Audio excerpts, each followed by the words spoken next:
I call the member for Murray. I thank you, Mr Deputy Speaker. I too wish to rise to participate in this debate on a most important matter, especially if you represent regional Australia, and in that electorate you are dependent on exports. We, of course, across Australia export about 65% of all of our farm production. That includes 75% of fish products, 60% of our forest products, most of our cereals, a significant proportion of our dairy powders, cheeses and drinking milks. And in fact, it's long been talked about the fact that the Geelong port, the biggest export is dairy milk powders. We have new exports emerging, which are going to be increasingly valuable, especially if we get the quarantine services and marketing right. And they are the standard breeds and breeding material that are now being exported as part of the racing industry, with bright new prospects in the rapidly evolving Chinese market. I'm particularly interested in this exporting of horses for the racing industry and their breeding material, because much of that industry, of course, is based in my electorate at Echuca, Avenel, Shepparton, Nagambie, and it is brilliant country for raising some of the fastest horses, we argue, in the world.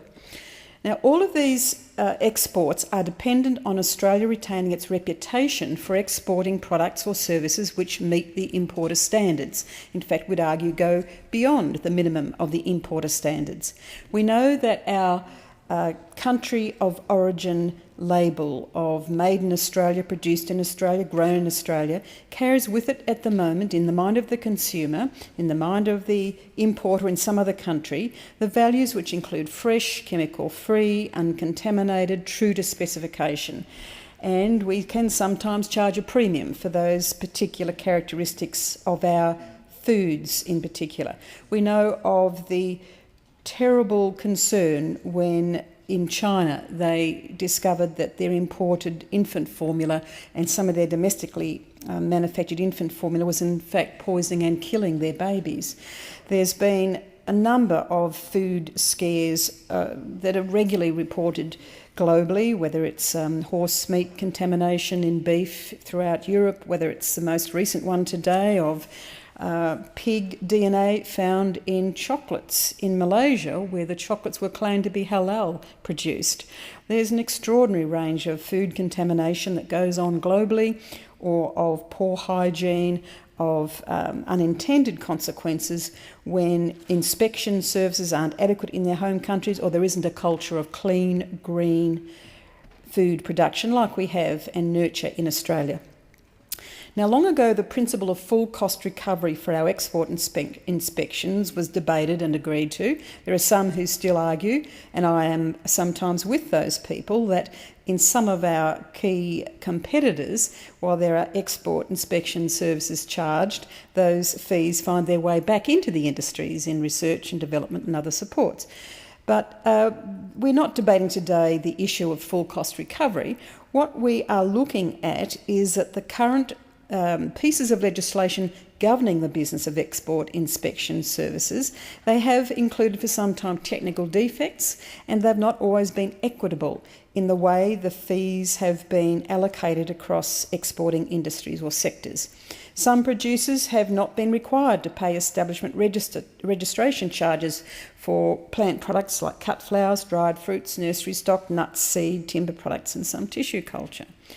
Now, this bill, these cluster of bills are not supposed to impose any extra charges at all, but rather to bring all into the same net of paying the export inspection charges or registrations. Particularly smaller exporters will now also therefore be required to meet some of the full cost recoveries. There are 676 establishments with export fruit, grain and vegetables now paying registration fees, but there's another 269 exporters who have not been charged those fees. The current registration costs in horticulture vary from $2,844 or so to over $8,500. So as you can see, these are not insubstantial registration costs, but some have been applied to some businesses and not to others. Clearly that's inequitable. Currently the department can't charge for the quota certificates an exporter must access to have their product into some markets, which have strictly enforced quotas. And this will be corrected through some of these amendments. So I don't think many people can argue with establishing equity across export services. But what we have to watch is that in arguing for and imposing full cost recovery, the nature of the methodology or the way we establish full cost, we have to all be agreeing is appropriate and not in any way inflated to cover other costs that might be found in the particular department. We have, of course, a set of principles that were agreed to as appropriate in establishing full cost recovery, and they included such things as key principle number 3, any charge should reflect the costs of providing the product or service and should generally be imposed on a fee-for-service basis or where efficient as a levy. That's key principle number 6, where possible cost recovery should be undertaken on an activity or activity group basis rather than across the agency as a whole. Cost recovery targets on an agency-wide basis are to be discontinued. And key principle number 10, agencies with significant cost recovery arrangements should ensure they undertake appropriate stakeholder consultation, including with relevant departments. This is to ground-proof their estimations. And of course, key principle number 12, agencies are to review all significant cost recovery arrangements periodically, but no less frequently than every 5 years. Now, these come out of the Australian Government Cost Recovery Guidelines of July 2005. So we have the guidelines, we have the principles, but there's a lot of argument about how much, in fact, is being attributed to a full cost recovery charge. And I think that's a debate that we need to look at very carefully because it's all about competition. We know that it costs substantially less for these fees and services in New Zealand, for example. And I've had my attention drawn particularly to the Harness Racing Australia's concerns. Obviously, New Zealand is our close competitor in terms of providing thoroughbreds and breeding material into the international market. Harness Racing Australia is the peak national body for the sport and business of harness racing across Australia. It represents more than 48,400 individuals involved in the process of producing and preparing standard breds for racing in Australia. And they directly spend more than $511 million annually, 64% of which is in regional Australia. And as I mentioned before, there are some superb establishments in Echuca, Shepparton, Avenel, as well as in Cowra, Bathurst and Wagga Wagga in New South Wales. Indeed. We are very jealous of our reputation as producing superb standard breds for racing in Australia and increasingly in international industries. But in their submission to the Department on the Live Animal Export Draft Cost Recovery Impact Statement, the HRA made some very compelling points. They pointed out that the impact of the proposed and unexpected export fee increases was enough to cause reconsideration of many industry breeding practices, in particular moving some operations offshore to New Zealand, where the cost of doing the same business is less and therefore making them much more competitive. And of course that has impacts on the employment and the direct spending by Australians on this industry locally. There's concerns about the lack of transparency, unreasonable timelines and flawed consultation representation of the equine sector in developing the draft cost recovery impact statement. And they, in fact, it was who drew my attention to the principles that have been developed in full cost recovery. A long-term review is proposed for 2014-15 to look at the properly and consider the cost base, fees and charging mechanisms for each of the industry sectors. They're concerned that the introduction of the new fees is very precipitous and they won't have time to adjust. So they're particularly concerned about the quantum of the fee increases proposed on the 1st of July this year for both live horses and the undefinable amount for reproductive horse materials, particularly as it threatens international competitiveness with our near neighbour as we have our new recent trade developments with China in the horse racing industry. Because they argue that horse particularly live horse exports, are different to sheep and cattle because it's a multiple exit and entry situation, and the fees imposed are each time and each way. So they're both import and export fees when you send your horse out to race and you bring that horse back to retrain and ideally to race again. So we need to take into account the special circumstances of some parts of our live animal export industry. We also have to make sure that our other export industries are not hit with such incredible additional costs or new fees that we make it more difficult for a new entrant into the export market. And I draw attention to one of my local abattoirs, the Ryans at Nathalia. They are a Tier 1 processor and they can export to 25 countries without export inspection. They operate on Australian standards and they process about 300,000 lambs a year. If they went to Tier 2, they'd have to pay around $200,000 per annum. They're a very small abattoir, one that just survived being totally inundated with the floods of 2010-11. They've just come to recover from that.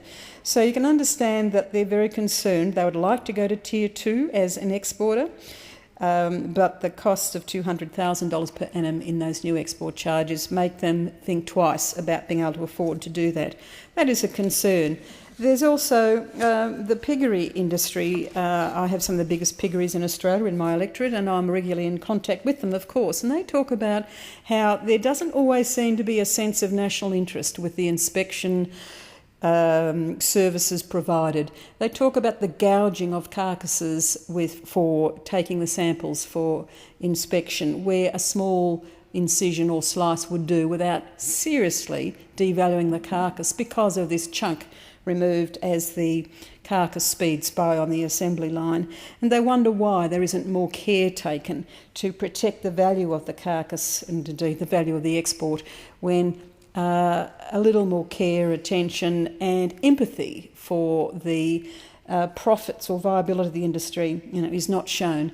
We have to make sure the people who are doing these inspection services do have the national interest at heart and they are paid by the hour, so it's not a case of having to rush to do the job. They prefer a better job done. And I've been told that you can have a loss of up to $40 per carcass when the injudicious use of a sampling knife is what is common. I just want to stress the importance of employing the right people to do these sorts of jobs, not someone who couldn't care at all or who sees the producer as the enemy. We also have another industry in my part of the world, of course, the fruit growing industry, and I have some enormous suppliers, both domestically. We have over 90% of the kiwi fruits grown in Australia in the Goulburn Valley. The vast majority of pears are grown in the Goulburn Valley. One of my big exporters talks about the cost of them having to actually get their product out of the country. They say that unless they have 20 containers being exported at a time, it really doesn't cover their cost of the inspection fees and services. Now, 20 containers at some times of the year is not a viable or sustainable number of containers to be sent out of the country. We've got to just make sure that we do a stunning job, obviously, in our quarantine inspection services or our custom inspection services, in that our reputation, well, we have had some hiccups referred to by the previous speaker with kangaroo meat substitutions, and I sometimes am quite sure false allegations of growth hormones or other substances being found in product. Mostly we have an enviable reputation in terms of our true to specification products being picked up in overseas countries. A lot of that is borne out by the numbers of investors from Singapore and China, Malaysia now trying to buy properties in Australia to take advantage of our superb production systems and inspection services. But we've got to make sure that the full cost recovery does not become injudiciously calculated, that we have a very efficient and effective, well-trained and empathetic inspection service, that our exporters are supported in what they do by our government agencies. They're not seen as the enemy, and therefore, of course, I commend this bill to the House in its original form. I believe that our exports in the food sector in particular are going to be the replacement for the mining boom in the near future, but only if we get it all right, and that includes having appropriate inspection services at the border.